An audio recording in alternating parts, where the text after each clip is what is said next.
When you're amplifying your message up through key influencers in an interest graph, it's all about quality content in a quality context.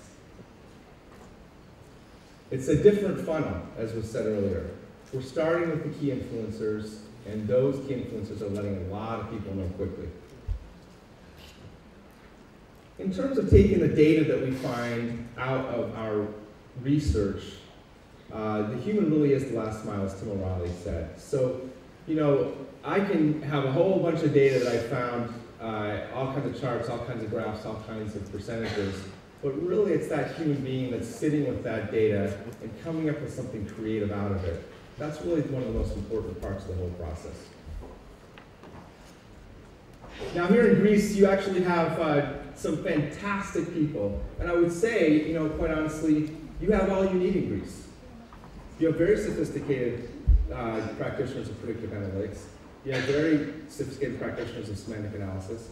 And you've got extremely intuitive and wonderful people in your agencies. And so honestly, in terms of developing tools that scan Greek and that put out insights about Greek conversations, that's already happening in this country. You have Themos Kalafatas, who writes a blog, Life Analytics blog, that he's done some fantastic stuff. He's been published in the New York Times. I believe he's here right now today. He's also, you know, done some fantastic stuff for lots of brands. And here's something that I think was put together even just last night in terms of automatically identifying some key words that were associated with Papandreou out of the net. So being able to identify these things quickly and automatically is important. Another very important thing that we want to be doing is gleaning insights from the social media data. This is a chart that identifies, this is from the folks at Qualia, very good work. Also another top-notch team in town, where we have major topics, then we have content that comes out of those topics that's more specific, and then we have recommendations next to that. That's valuable for an agency. I worked with an agency in town where I delivered a ton of data to them, but really it wasn't helpful. What they wanted to have, and they were right to say this, was a simple sheet with some insights and recommendations that was derived from that data. And this right here, my friends, is what that looks like, okay? Now, in terms of a structure for a very sophisticated report, this is a report we did for one of your banks. I'm also with some help from our folks at Qualia. We really think that this is a good structure for a report in terms of what you're going to look at in the report, what's going to be present, and what will be helpful for the corporation. You also have tools that are also spitting out real-time information from Twitter, from Facebook, from blogs, photos, video, and also pulling from all of those top issues automatically. This is another tool that's operating in this country that was invented by the folks at Nemo, a very good tool for gleaning insights out of social media. All Greek tools, all created by Greeks. All right, so in terms of the enterprise, there's some questions we want to ask when we're going into doing really hardcore business intelligence to solve common business problems, okay? So these are hard questions. And if analytics and if business intelligence can solve these problems, then we've really evolved as far as being social media practitioners. Can your company adjust budgets of your integrated social strategy based on data and not gut feel? Are sales and marketing getting leads before the consideration phase? And has the support team reduced inbound calls by triggering the community to resolve a potential issue before it's escalated? We all know about CRM, but when we move into the realm of SCRM, we're really getting some very rich data out of traditional databases and traditional sources of information. And that's very helpful for a brand and for a corporation.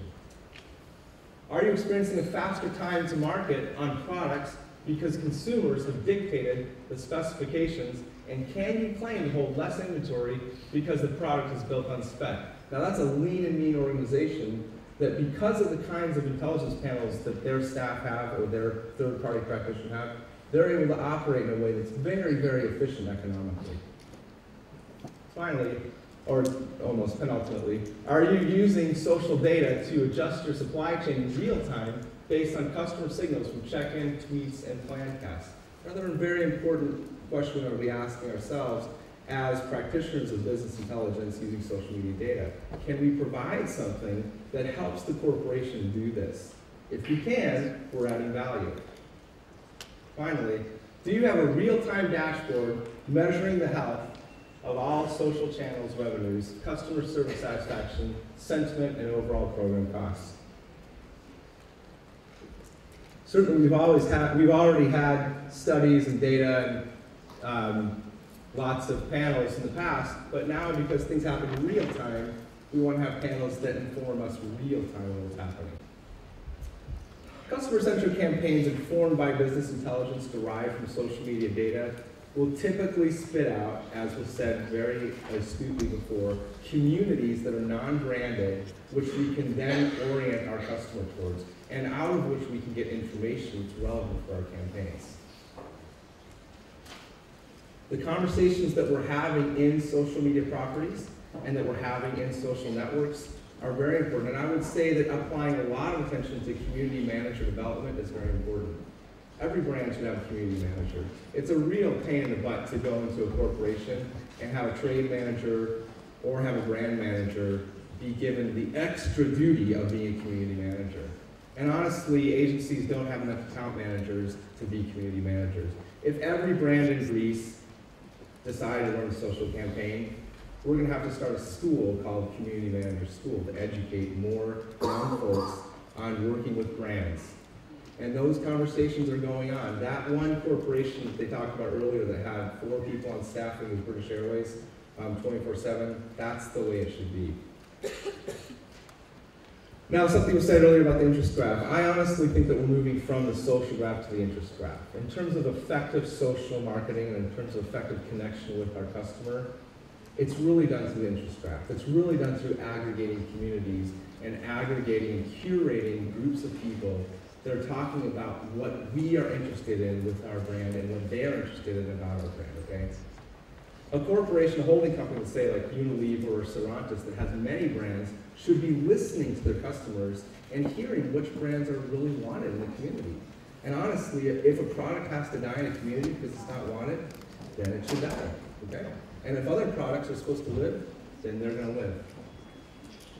So once again, coming back to the end here, I really think this is one of the most important things I've read recently. It was put out in a business magazine here last week. I'm going to read it again. Social psychology is far more important than economics. If people feel great about themselves, then they will do great things. And if a nation feels great about themselves, they will do great things. You have everything you need in Greece. You have fantastic graphic artists. You have amazing programmers. You have very sophisticated business intelligence. As we've already seen by the many presentations now, you have incredible campaigns that are already running on social media. 2 years ago, Radian 6 had not even been translated in Greek. Nielsen was not using buzz metrics, and there were a number of other things that weren't in place. Now you've got very sophisticated organizations in town that are running fantastic campaigns and that are really meeting the customer where they're at. In terms of transforming a nation, in terms of transforming a people, in terms of moving ahead, no nation has more potential than Greece for that. This is a nation that lives by its heart. It's a nation that's attached to each other. It's a nation full of pares who are very interested in those that they love and in taking care of the ones they love. And that's really what the essence of social is. It's about people, and it's about connecting to those you love, and it's about doing something about that. Thank you very much.